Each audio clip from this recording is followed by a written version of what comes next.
kami hadirkan untuk Anda. Kita tahu bahwa beberapa tahun belakangan ini Labuan Bajo menjadi tujuan kunjungan wisatawan, baik wisatawan Nusantara maupun wisatawan dunia, sehingga banyak pebisnis yang melirik peluang ini membuka usaha kapal wisata. Namun setelah ditelusuri, ternyata banyak kapal wisata yang lalu lalang di perairan Labuan Bajo ini belum mengantongi izin operasional ya.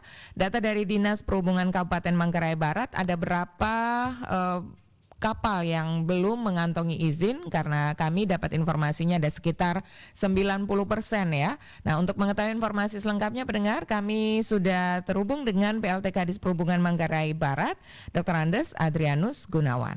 Pro 1, Kanal Inspirasi. Pak Adi, selamat pagi. Selamat pagi, selamat berhari Minggu. Selamat berhari Minggu, salam sehat Pak Adi. Siap. Ya, Pak Adi, benar ya, apakah ada 90%-an kapal wisata di Labuan Bajo ini yang belum mengantongi izin operasional, Pak? Terima kasih Mbak. Ya. Data kita bersama KSOP bahwa jumlah kapal wisata yang ada di Labuan Bajo itu kurang lebih 680 unit kapal. Jumlah totalnya. Kondisi per tanggal 7 Desember tahun 2021 betul yang sudah mengantongi izin itu baru 92 unit kapal atau kurang lebih sekitar 10%. Setelah itu kita berkoordinasi dengan pihak-pihak terkait dan kita didorong oleh KPK untuk segera menyelesaikan ini semua. Kita dorong masyarakat yang berusaha di Labuan Bajo, khususnya di usaha kapal wisata, untuk menyelesaikan proses perizinannya, termasuk tanda daftar usaha pariwisatanya dan kewajiban-kewajiban persampahannya. Selama waktu giat kita selama 3 hari, kurang lebih ada 86 kapal yang mengurus izinnya. Sehingga kondisi per hari Jumat sore itu atau kondisi saat ini kurang lebih sudah 178 kapal yang sudah mengantongi izin atau kurang lebih 26%. Masih ada 74% atau sekitar 502 kapal di luar sana yang belum memiliki izin. Jadi ada peningkatan kemarin. Ya, semua itu masih berproses dan semua masih ongoing. Tentu kita berharap dalam waktu yang tersisa di bulan Desember ini nanti ya minimal sampai 50 kapal itu sudah memiliki izin. Memang ada beberapa persoalan teknis di lapangan berkaitan dengan izin ini, Mbak. Karena kita menuntut yang berusaha di Labuan Bajo, dia harus tinggal di Labuan Bajo atau penanggung jawabnya memiliki identitas domisili di Labuan Bajo sehingga bisa diikuti lagi dengan NPWP cabang. Dia harus membuka NPWP cabang Labuan Bajo. Hal ini kita sudah komunikasikan dan koordinasikan dengan kantor pajak Pratama setempat. Kan tidak mungkin orang berusaha di Labuan Bajo tetapi tinggalnya di tempat lain. Nanti bagaimana negara bisa menghitung kewajiban-kewajiban dia, khususnya hitungan-hitungan perpajakannya, baik pajak nasional maupun pajak daerah. Begitu, Mbak. Ya, kemarin tadi sempat disinggung bahwa KPK mendorong gitu. Apakah ini ada kegiatan kemarin dengan KPK terkait dengan hal ini begitu, Pak Adi?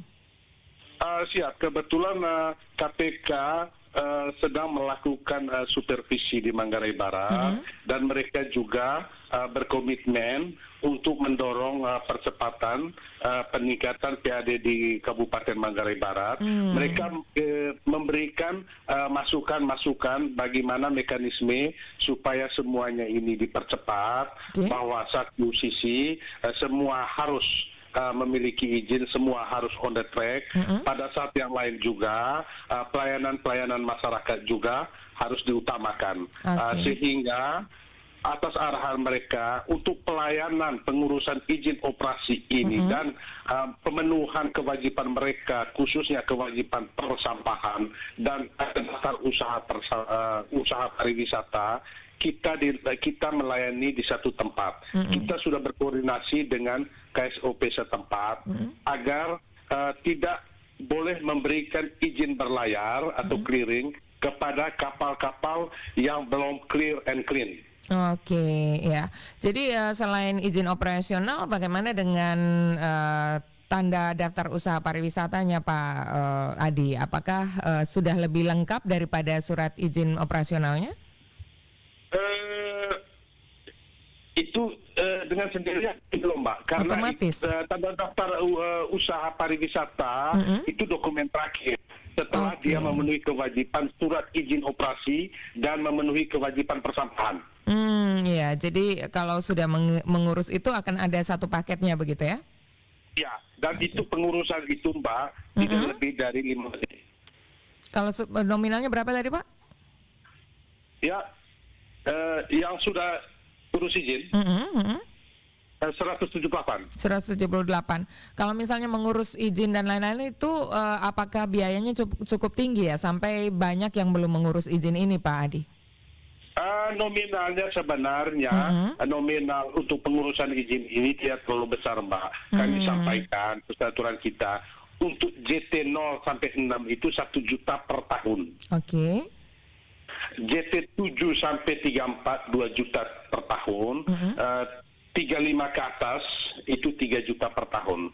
Secara nominal ini itu tidak terlalu besar. Kita ambil contoh perbandingannya, kalau untuk kapal yang JT 35 itu kan semalam ada yang sampai 100-an juta. Ya, jadi dibandingkan dengan penghasilan masih tetap bisa menguntungkan pengusaha ini ya? Ya, masih begitu juga soal persampahan. Kewajiban persampahan mereka paling itu kan sekitar 100.000 sampai 150.000 per bulan. Karena apapun itu mereka itu kan di laut itu 3 sampai 4 hari bahkan 1 minggu. Tidak mungkin mereka tidak menghasilkan sampah. Justru kalau tidak menghasilkan sampah, kita curiga bahwa mereka akan membuang sampahnya di laut. Ini semua kita jaga supaya Labuan Bajo ini, pariwisata Labuan Bajo ini bisa berkelanjutan. Karena itu yang pertama. Yang kedua juga, kenapa surat izin operasi ini penting bagi kami, supaya kita juga bisa menghitung dan memantau dalam rangka penerapan carrying capacity, sehingga bisnis wisata itu kita betul-betul punya komitmen supaya tetap berkelanjutan, tidak hanya selesai di generasi kita, tetapi juga untuk anak cucu kita ke depannya. Ya, Pak Adi, terakhir ya, ini ada beberapa rekomendasi dari KPK sesuai informasi yang kami dapatkan bahwa direkomendasikan harus ada kolaborasi antara 3 dinas di sana ya, Dinas Perhubungan, Pariwisata, dan Kebudayaan serta Dinas Lingkungan Hidup. Lalu juga dibuat kantor bersama KSOP dan Pemda ya untuk pusat layanan gabungan kelayakan operasi kapal. Bagaimana progresnya untuk tindak lanjut rekomendasi ini, Pak Adi? Ya, untuk beberapa hari terakhir memang ini semua berjalan bagus. Kita di backup full oleh Bapak Bupati dan Wakil Bupati untuk berkolaborasi ini. Tentu kedepannya, kebetulan ini kan bulan Desember, kedepannya kita juga perlu dengan instansi yang lain yang perlu memberikan backup yang full kepada kita. Tentu yang pertama nanti adalah teman-teman dari KSOP dan BTNK. Juga untuk pengawasan di lapangan, kami ini semua bisa berjalan baik kalau kita mendapat dukungan full dari Polair, Polda ETT dan Lanal Labuan Bajo. Baik, terima kasih Pak Adi. Mudah-mudahan berjalan lancar ya semuanya ya. Ini juga demi kebaikan masyarakat Labuan Bajo. Bagaimana Pak Adi? Terima kasih Mbak. Kita mohon dukungan dan doa untuk kebaikan kita bersama. Terima kasih dan terima kasih. Selamat pagi, selamat berhari Minggu Pak Adi. Selamat berhari Minggu. Pendengar, kami masih punya satu topik wawancara lagi yang akan kami hadirkan untuk Anda. Ini terkait dengan tanggapan dari arsitek Indonesia, Yori Antar, yang mengatakan bahwa Wairobo ini bisa menjadi inspirasi untuk arsitektur Indonesia. Bagaimana informasi selengkapnya? Nantikan di Lintas Ende Pagi.